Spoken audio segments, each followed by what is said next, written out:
Greetings. Welcome to the Daily Show on IRR TV. Here we talk about stuff that matters. I'm the host for the day, Gabriel Krause. I'm standing in. Usually this job is done by Sihle Ngubesi, Big Daddy Liberty. He's still in Germany. Big shout out, Sihle. And I'm joined here by some of my esteemed colleagues. There's the Grand Doyen, John Kane Berman. Morning, John. Morning. There's Nicholas Liberty Lorimer. How's it? Morning. And our primo economic analyst, Ian Cruikshanks. Morning, good to be with you. Thank you so much for being with us today, guys. The last two episodes I think went into quite extensive analysis on the State of the Nation address by President Ramaphosa last week. But I think there is still something to be said in today's Business Day. Stephen Friedman made the argument basically that the real news about SONA is that all of these political analysts, such as those in the Institute of Race Relations, have had high expectations of the State of the Nation address, high expectations of the president, and expect sort of fairly concrete plans to be announced in that address, and that this is silly.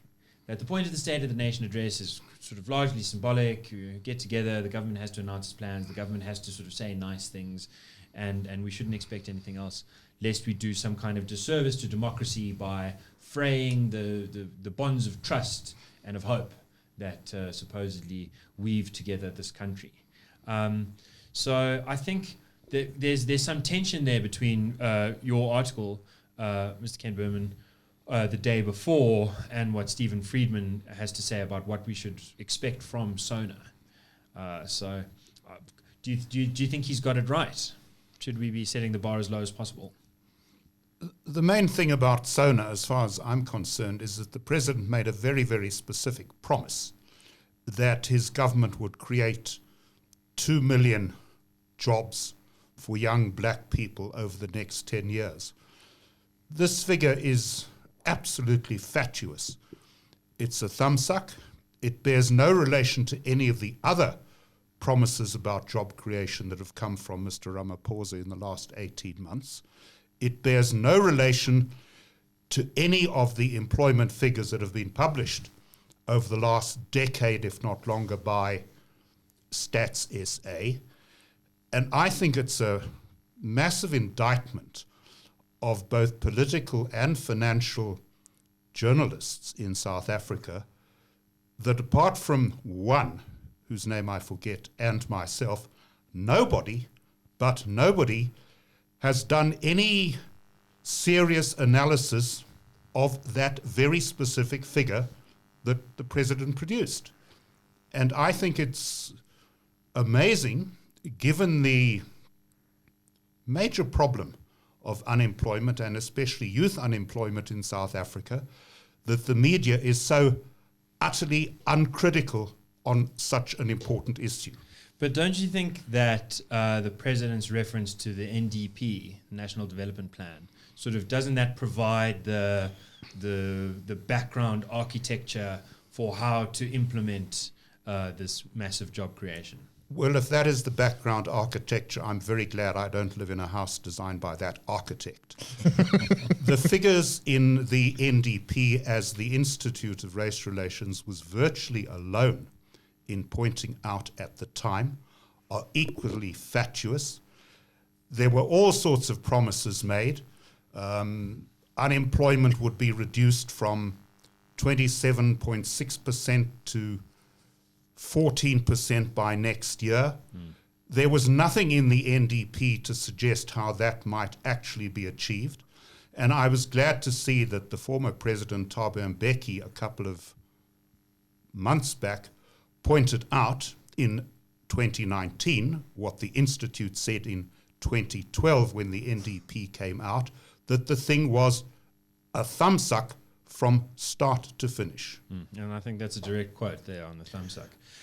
Yeah, so I think it is very concerning. We do need to address the problems right in front of us, and we need to address them seriously and robustly. And I think pipe dreams are inappropriate, and pointing out that we're sort of being sold leapfrog ideas rather than sort of seeing the paving being laid brick for brick going forward. But there's another problem with Stephen Friedman's analysis, which is that I've talked to a member of parliament about this. He said that the government departments actually take the SONA very seriously, especially in their internal communications and what they say their objective setting is and that kind of thing.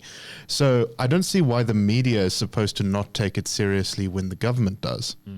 That seems awfully like an excuse making for the SONA's poor. Does sound a bit like that. Concrete, yeah. Let's get on to sort of the grassroots effects of SONA and of government policy generally. And how is the economy looking? And I think let's start out in particular with the real bets that are being made by foreign investors.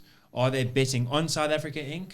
Are they hearing these talks of bullet trains and shining cities in the middle of the Kalahari and thinking, well, let's get into that? I don't think they're thinking about it because it's not worth the thought.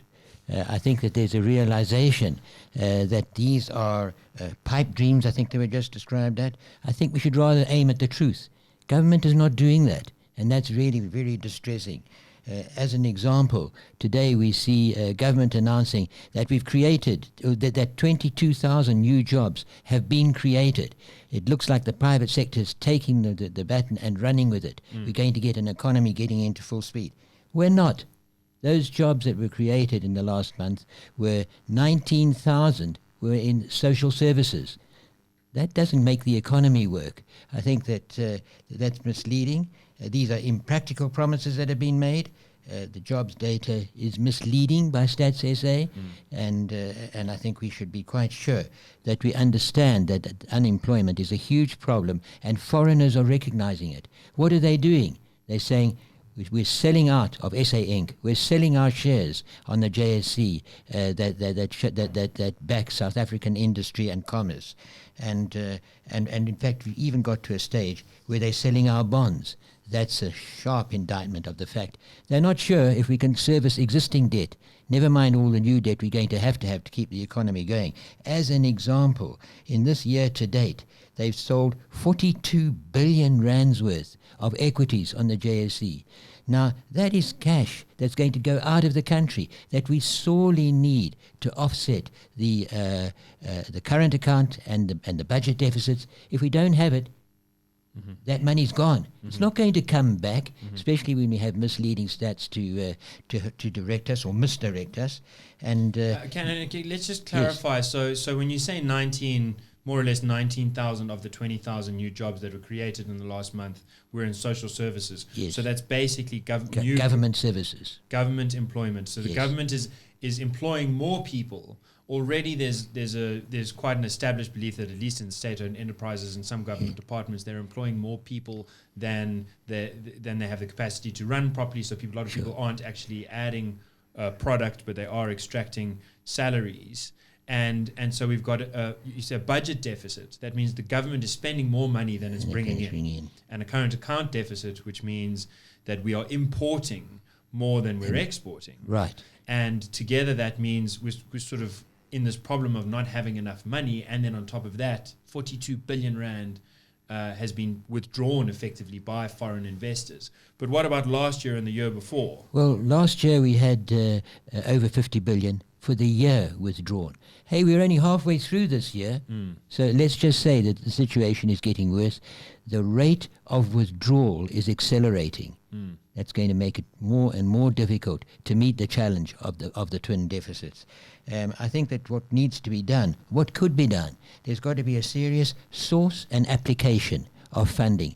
Where is the source? The source basically is the revenue that government collects. If the economy is going more slowly, then there's going to be less revenue to collect from the profits of companies and private sector earnings. So I think that if that isn't done, then we're going to dig ourselves into a debt abyss from which it's going to be very difficult to emerge without foreign help. We really don't want that. Yeah. I think the bottom line really that we have to recognize is that Cyril Ramaphosa is completely out of his depth. he does not have the intellectual capacity either to understand the very serious predicament that this country is in economically and financially. He doesn't have the intellectual capacity to decide what to do about it. And even if he did have that intellectual capacity, he doesn't have the courage to make any of the decisions that have to be made to get us out of this mess. We have to recognize that Cyril Ramaphosa is absolutely hopeless. Courage is the operative word. Without that, we're not going to get his ability to convince his party to go with him. In fact, it's going to be the reverse. Yeah, and I suspect, based on our surveys and based on market data surveys, in particular in the build-up to Nasdaq, that one of the big reasons that Cyril Ramaphosa was so overwhelmingly popular across race groups, across income groups, across the rural-urban divide, was because South Africans believed him to be truly courageous. It was a hard thing to believe based on the fact that he sat stum for all of his years in government under a Jacob Zuma presidency, but there was a great hope that once he was given the power of the presidency itself, he would make cabinet appointments, he would make recommendations, and he would make speeches that were sober and sound and courageous. And it's a great disappointment. Well, Gabriel, he might have sat stum, but that didn't stop him doing a huge amount of damage. Don't forget that he was for a long time the chairman of the ANC's deployment committee, and he is responsible in large part, along with his colleagues on that committee, for the disastrous state of state-owned enterprises. He put the people there that have destroyed them. It's his fault.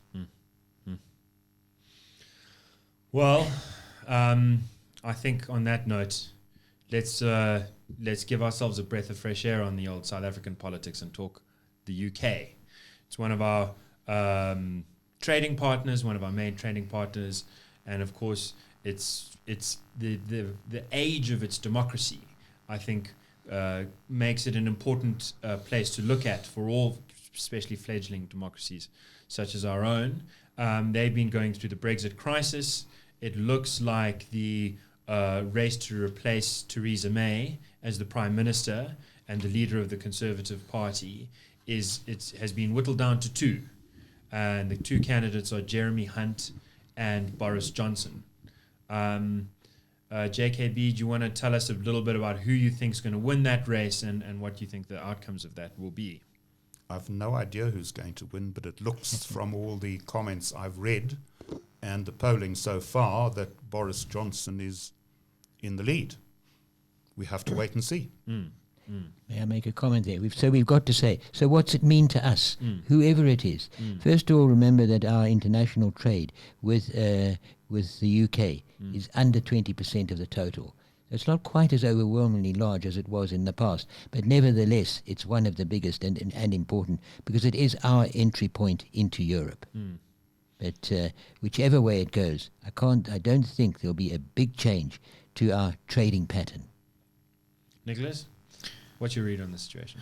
Well, what's quite interesting is the little scandal that Boris Johnson's been dealing with recently. And it's raised some sort of questions it's raised a lot of questions, some of them about domestic violence, another about whether a politician's personal life is important, and media ethics, because Boris Johnson's neighbors recorded him and his girlfriend having a fight over him spilling red wine on the couch. Now, apparently it was very dramatic. There were plates being thrown and things, but one of the neighbors recorded this through the wall and then sold this recording to the Guardian newspaper. This neighbor then called the police, and After making the recording? while making the recording, the police arrived, checked it out. They said there's nothing to worry about here. It was just a little argument and it's already over. They then sold this recording to the Guardian, and Boris Johnson's now had to fight off sort of like a week of accusations that he was mistreating his girlfriend. But it's also raised questions about, was it actually appropriate for the media to run a story that there was nothing there, right? The police had been there. it does appear to just be a fairly sort of minor domestic dispute. And Boris Johnson's girlfriend has also come out and said that this was, I believe her words are, a stitch up, and that she can't return to her home because she's basically scared of her neighbors. So that's been what he's dealing with. And yet, despite that, he still seems like he's way ahead in the lead, because I think a lot of Tories are seeing him as a victim in this, that this is all just rubbish, and that he's going to come out on top regardless. Well, The thing about it, though, is that we must assume that the media will do everything they can to destroy Boris Johnson, as they have done what the bulk of the British media, not everyone, but the bulk of them, the bulk of the British establishment have done whatever they can to discredit all of the people in favour of getting out of the European Union. And I'm very much reminded of the enormous hostility by the entire British establishment in the second half of the 1930s and right into May 1940, the enormous hostility of the entire establishment to Winston Churchill. I'm not comparing Johnson in any way with Churchill, but I think one of the realities of the whole Brexit story is that the establishment is utterly against the majority opinion as expressed by the referendum a couple of years ago to get out of the European Union, and it's doing its level best to make that impossible. The question that arises now with regard to Boris Johnson, assuming he does become leader of the Tory party and then Prime Minister resident in number 10 on Downing, as I suppose we have to call it these days, does he have the wisdom, the judgment, the courage and the intellect to get out of Brussels? And I don't know the answer to that question. We know what he said about it, but will he be able to deliver on the decision of the referendum? I think that's still a question very much up in the air. Yeah, I second that. And I think that the European elections that have, I think it's a month ago now, have indicated very strongly that if he doesn't do that, not only will this issue perpetuate the bubbling and the tension and the strife continue, but it will collapse the Tory party, I think, as well as the Labour Party, because large numbers of UK citizens are profoundly frustrated at the inability of their leaders, of their representatives, to do the referendum's will, and it looks very unlikely for them to get a majority or even a plurality in the event that they haven't managed to deliver Brexit. And of course, assuming Johnson becomes Prime Minister, he's going to face a bureaucracy in Brussels and a number of important European heads of government that will be utterly determined to make things as difficult for him as they possibly can.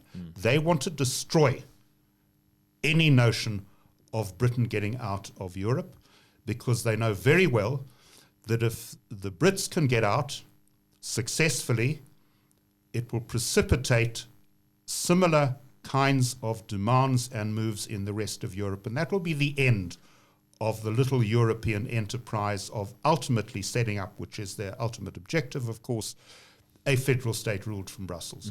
They cannot possibly afford to see Brexit succeed. So they must sabotage it at every possible opportunity, and he needs to face that reality. Whether he has the ability to deal with it, I don't know. One thing I think we can say is that if he doesn't take the UK out on the 31st of October, he's going to have a very short time as Prime Minister. Yes, he might set some kind of record. Possibly. Okay, I think so we've spoken national politics, we've spoken international politics. I think sometimes there's the sense that when you're dealing with these very large coordinated groups, they're very unwieldy, and so the trouble is almost inevitable. But when you get down to to municipal level, then things get easier to manage, and then you can really go forward. And the city of Johannesburg had great promise, I think, of being, because it is the financial capital of both South Africa and really the continent still, despite the equity outflows, there's still, the JSE is still a behemoth on the continent, and our banking financial sector is very strong here. And the DA took over the city of Johannesburg effectively 2016, yes. 2016. August 2016. And it looked like they had an opportunity to do here what they did in the Western Cape. Has that happened, Nicholas? Is Johannesburg another country? No, definitely not.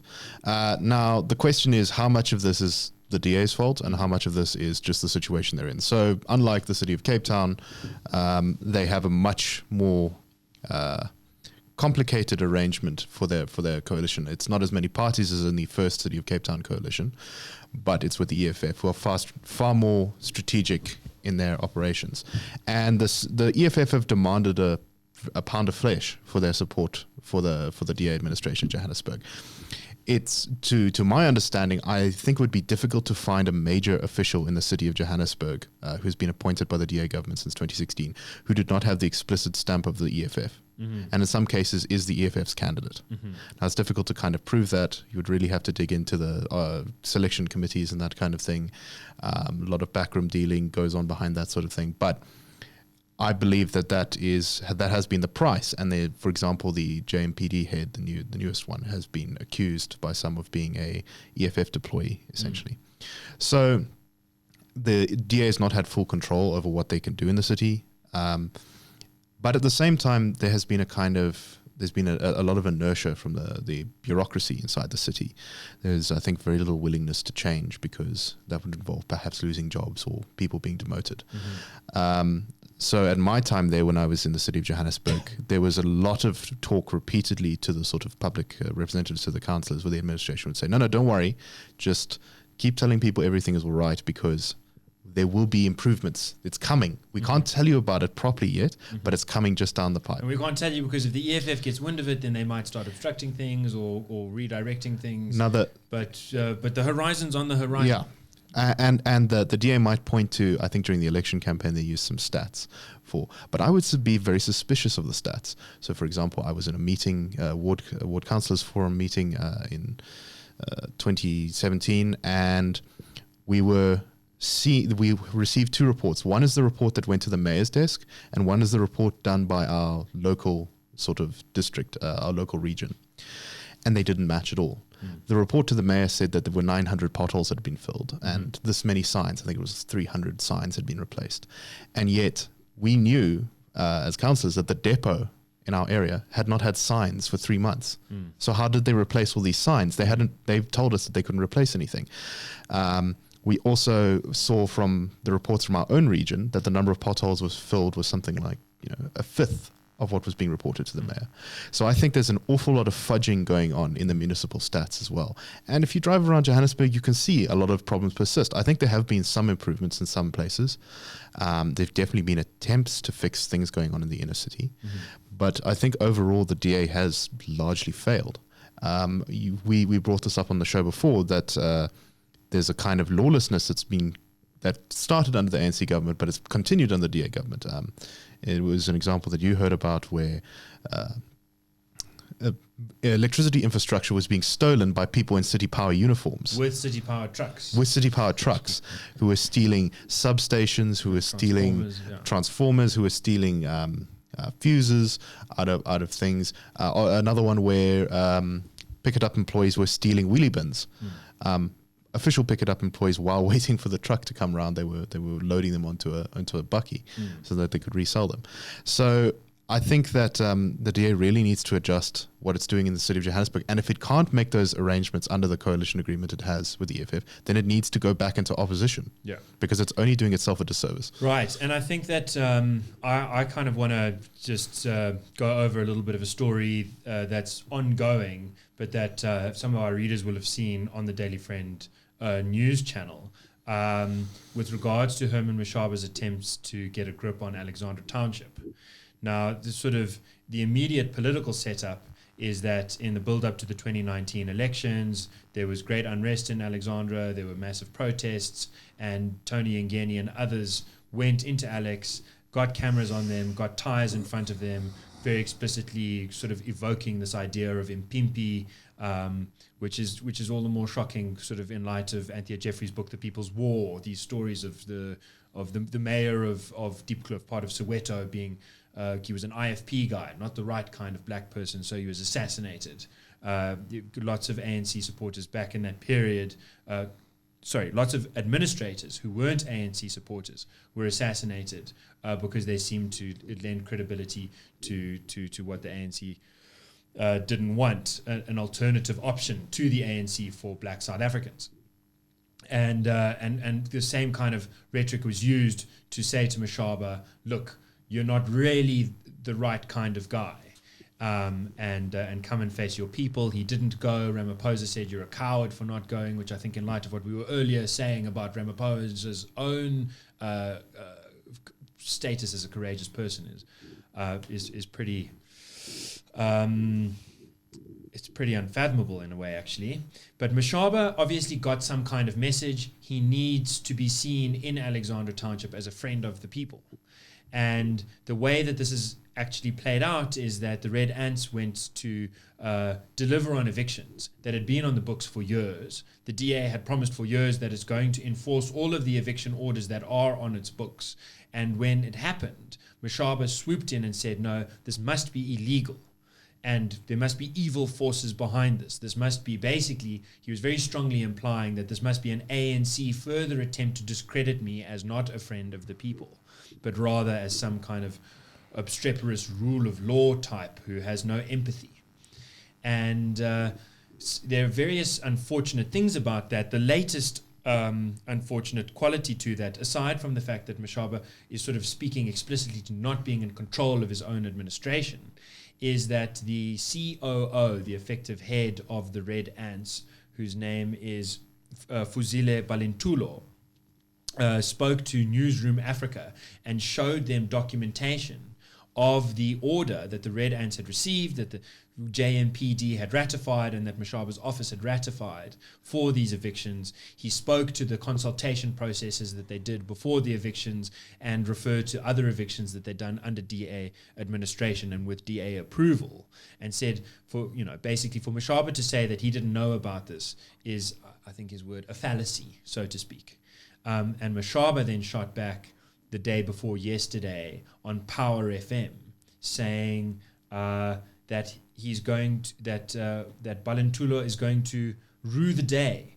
He said, I don't really play, this is Mashaba speaking, I'm just quoting him, I don't really play games, I don't run a spaza shop or a shebeen. For Balintulo to come out that I knew about this particular matter, I can assure you that there will be consequences. You can assure him he's not going to get away with lying to our people about me in particular.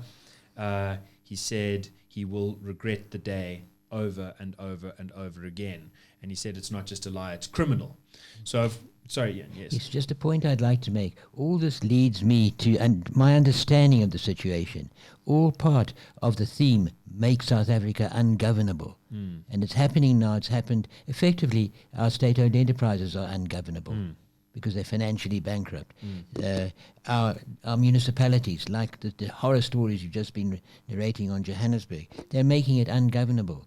What they're doing is putting South Africa into a wider state of bankruptcy, and it's going to lead, you asked earlier about foreign investors, it's going to make them see South Africa as a very unattractive investment destination. We're going to run out of cash, and soon. We're bankrupt, we should face that. So don't expect potholes to be fixed. There's no money. And on a bigger scale, this is our destination at the moment until there's a major change in government's attitude. It's not in sight at the moment. Right. And I think the point that I'm trying to draw here is that it's not just that government has layers, and it also has sort of the incumbent and it has the opposition.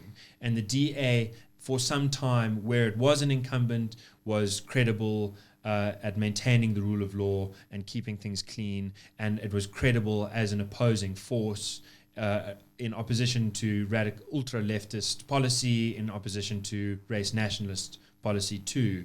but that credibility is fast eroding, and it puts us in an even more dire position, because how the momentum, the course that we're on, seems to be negative, and then the best alternative seems to be negative too. I think this example of Mashaba and the evictions is another example of the EFF holding the whip hand. I would not be surprised if they did approve the evictions at some point, and then the EFF, when they heard about them, said, "You better stop these right now, or you're going to be out as mayor."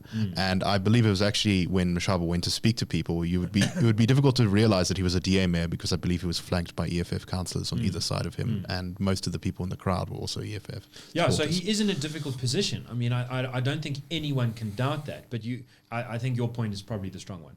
Either you need to be strong enough in the position to do the job, or if you can't do that because the balance of forces are against you, then you need to vacate the post, let someone else fill it, and provide a credible alternative, a credible opposition. If you can't be a good incumbent, you must be a credible opposition. And we seem to have increasingly neither. Okay, and we're running out of money. So we need both. Good incumbents and credible opposition. Okay, I think that's that's the stuff that matters. It's not shining cities on the hill. It's not bullet trains delivering you from Durban to Kimberley tomorrow. We think that if you look things in the face, you stand the best chance of seeing your way to navigate the future and to play a positive role as a citizen. And that's it for today. Thank you very much, and we'll see you again on Friday.